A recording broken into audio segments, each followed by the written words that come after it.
Okay, so welcome to our first call together. So the reason I decided to start doing this is because I don't want to use your one-on-one calls to be explaining things that are more general.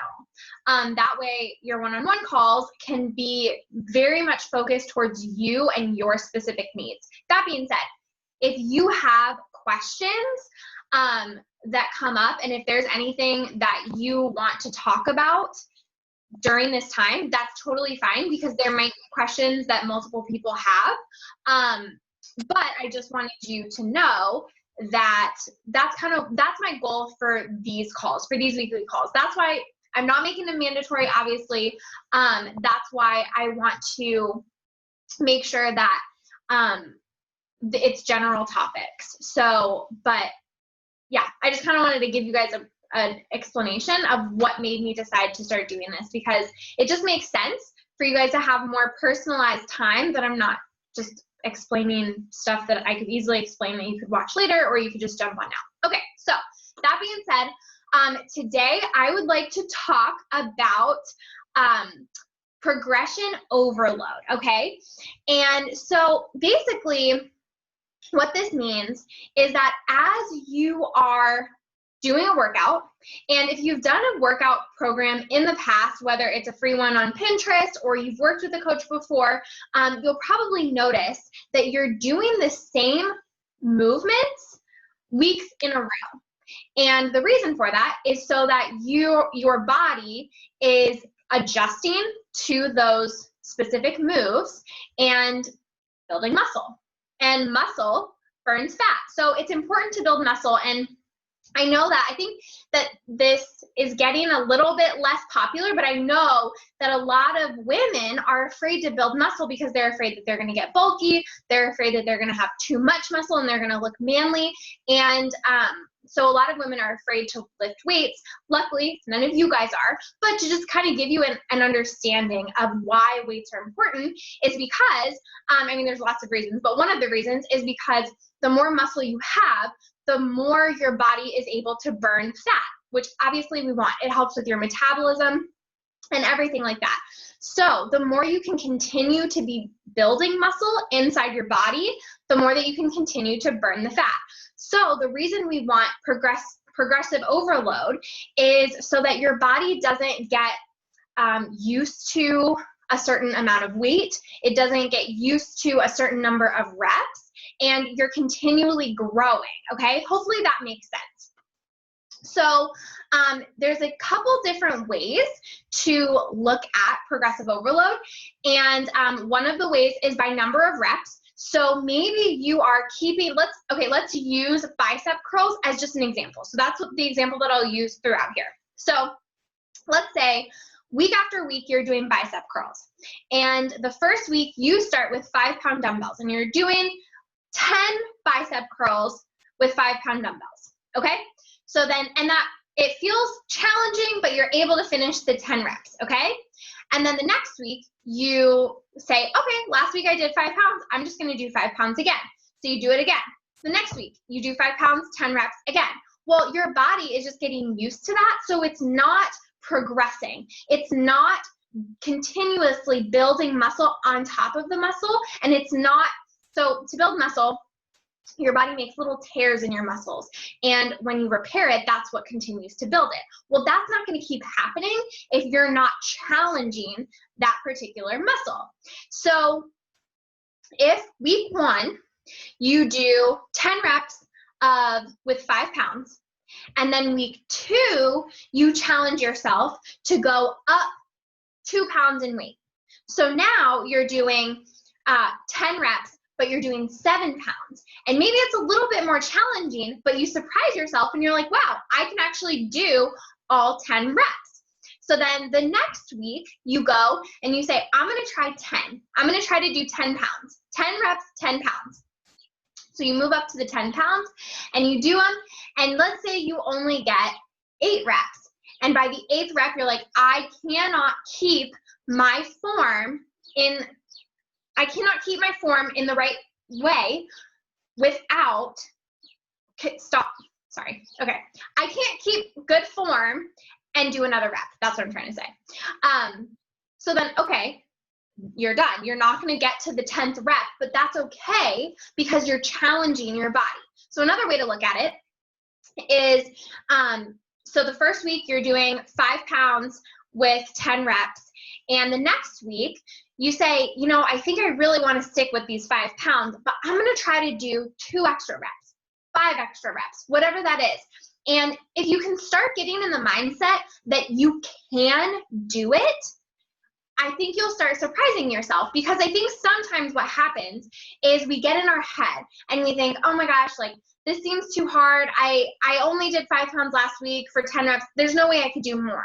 Well, you might be able to, or you might be at rep 9 and you're like, oh my gosh, okay, I only have to do 1 more, but I'm going to try to do 3 more.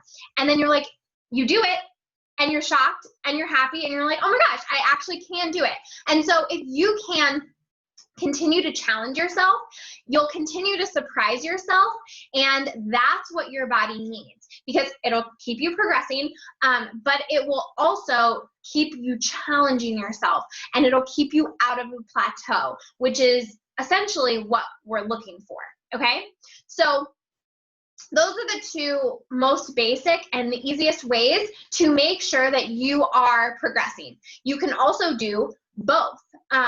If for some reason you're just feeling really strong that day, you can try to do both. Challenge yourself and just keep your form on point. And as long as it's not hurting you and stressing you, then continue to challenge yourself, okay? And continue to push yourself, because again, you're going to surprise yourself and you're going to see results faster.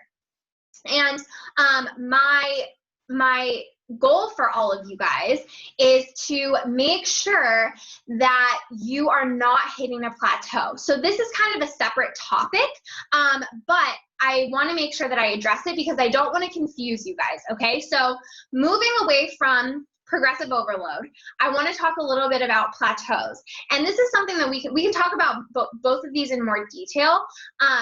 But progressive overload is something that you work on for approximately 4 to 6 weeks, okay? So depending for each of you, all of you guys have a different program. Some of them are very, very similar because several of you are at a very similar fitness level. You have similar schedules. And so your workouts might be similar, but they are all a little bit different, and some of them are completely different, okay? So, but the basics of it is between 4 and 6 weeks, you're gonna be doing very similar movements, and maybe not exactly the same workout every single week, because I don't want you guys to get bored, and you'll see that you're doing pretty much the same movements, but you're mixing them up a little bit. Maybe I'm throwing new ones in here and there that are working the exact same muscle or something like that. Because again, I don't want you guys to get bored. But between 4 and 6 weeks, you're essentially doing the same workout week after week, okay? And then after that is a great time to completely mix it up and shock your body, okay? So maybe you're doing similar muscle groups, but you're adding in different hip moves, high intensity moves. Maybe you are completely switching up the moves. So there's so many different exercises you can do to, let's say, work your back, okay? Your back has a lot of muscles in it. And so if you're working certain ones really, really hard for 6 weeks, maybe you continue to work those, but you work them in a different way, with a different move that challenges it in a different way.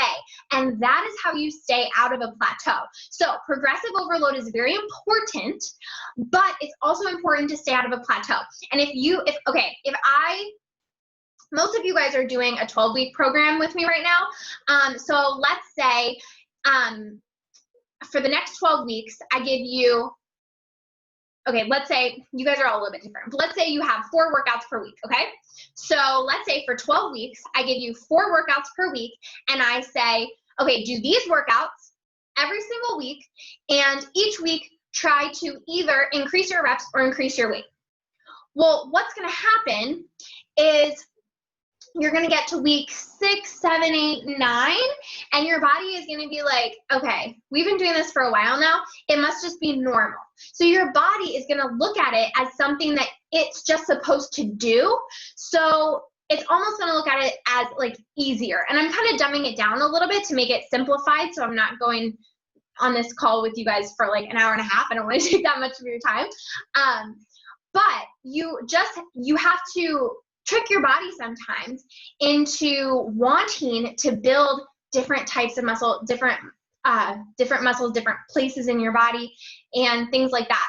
Or else you will hit a plateau. Your body will be like, oh, this is just what we do now, so I don't have to worry about it. I don't have to try to build more muscle because we just do this, okay? So things like squats, and even like deadlifts and bicep curls, things like that, you're gonna continue to do that, but you're gonna really mix it up. And I'm gonna maybe, instead of having you do it, okay, a good example would be, let's say you currently have within your program a day where you work your triceps and your chest. Well, I might mix it up in the next 6 weeks, and you would work your triceps and your biceps one day, and then another day you'll work your chest and your back. So even just small changes like that can really confuse your body and start to make it see more changes, so you're not hitting that plateau. And then one other thing I wanted to mention is there is one more way that you can work through progressive overload, and this is something that I try to automatically write into your programs. So let's say you're doing, let's say week 1, you do a superset of bicep curls and dumbbell rows. Okay, so that's a bicep move and a back move. Well, maybe on week 2, you will do them one at a time. So what that could possibly do is help you to increase your weight because you're having more rest time. Or it could be vice versa. Maybe the first week you're doing just one at a time, and then the second week I say, okay, I'm cutting down your rest time. So then your body has to think about that in a way of like, okay, I still have to work hard, but I have less rest. So hopefully this is all making sense for you guys, but let me know. That's pretty much the gist of what I wanted to talk about regarding progressive overload, and you'll see that I have like a range for most of you on how many reps I want you to shoot for. So try to shoot within that range, and I talked to a lot of you guys about this already, but so just try to shoot within that range, but don't limit yourself, okay? Say I'm putting in there, okay, last week you had a goal of 10 to 12 reps. Well, this week you have a goal of 12 to 15 reps, okay? Well, let's say last week you did 10 reps and you were like, well, that wasn't that bad, okay? So then this week you're like, well, I guess I'll try for 12. Well, don't try for 12, try for 15. If 15 is too easy, try for 20. If 20 is too easy, increase your weight and go back down to 12. Or you can kind of play with it a little bit. But also, this is why I'm here to help you guys individually, but I wanted to give you an understanding of what you should be shooting for so that you can ask the right questions, so that you know, because if you don't know what to ask, you can't ask the question, obviously. So if you ever have questions on, okay, this is what I did last week, and remember, as long as you're logging, I can see exactly what you're doing. I can see how many reps. I can see how many, how much weight. And so the cool thing about that is that I can automatically put it into your calendar of like, okay, well, this week I want you to shoot for higher weight or higher reps. And a great example is if you'll see that I don't change the number of reps that is your target, you'll know, okay, I should probably try to go up in weight. Or if you want to play with it yourself, you can, absolutely. I don't want to prescribe you something. Again, I'm explaining these things so that there's something that you can take with you in the future, because nobody wants to have a coach forever, obviously. So I want to give you some of these tips. But okay, so that's actually everything that I want to talk about with that. I think that most of you know that I really decided that you guys need more recipes. So I put together a cookbook of all of my favorite macro-friendly recipes that'll hopefully help you guys a ton. I have some snack suggestions in there, and it's not quite finished. I have a couple more recipes that I need to add. I think I have I don't know, maybe 3 or 4 more. So I'm still working on that, but my goal is to definitely have it to you guys this week. So I was going to just give you like a little sneak preview, but if any of you guys have questions on the progressive overload first, I'd love to answer those. And if not, I can just go straight into the cookbook and give you guys a little sneak peek. Okay. I'm going to start sharing my screen, but let me, it's weird, I can't see you guys. I don't know. Oh, there we go. Okay. Okay. So let me just break this down here. Uh-oh. Sorry, hold on. 1 second, I'm having some technical difficulties.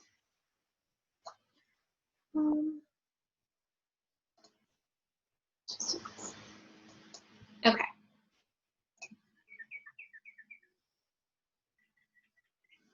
Okay, hopefully you guys can see.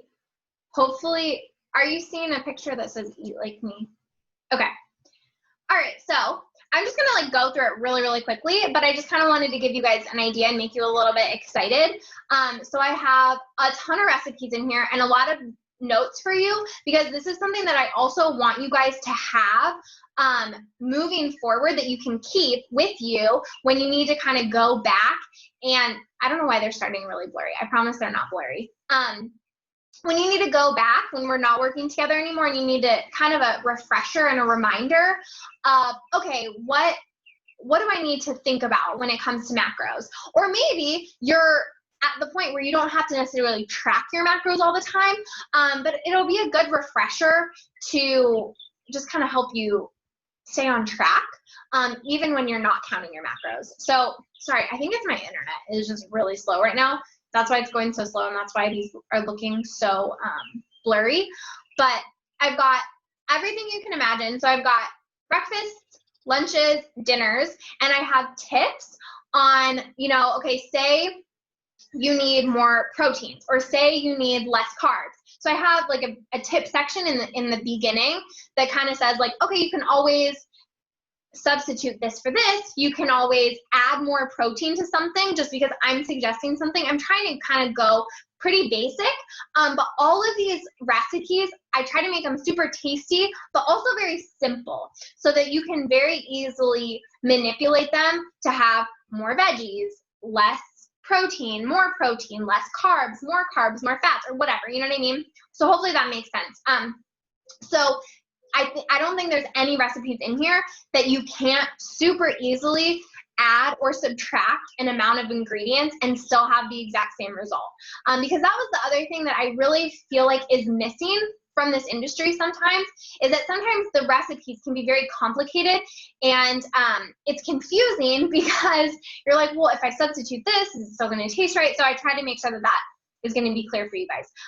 That being said, you're still going to need to track. Obviously, this isn't a meal plan. These are just ideas, and yeah. So I'm also putting together a kind of like a nutrition 101 guide for you guys. Again, so that you can have in the future, that just will kind of remind you of everything that you need to remember. I'll have, I think I already have within our, actually I know for sure, within our Google Drive, I have like macro cheat sheets, MyFitnessPal cheat sheets, and tips like that and stuff. So hopefully that will kind of help too, to keep you going, because I'm not going to take away access to that or anything. So sorry, fireworks.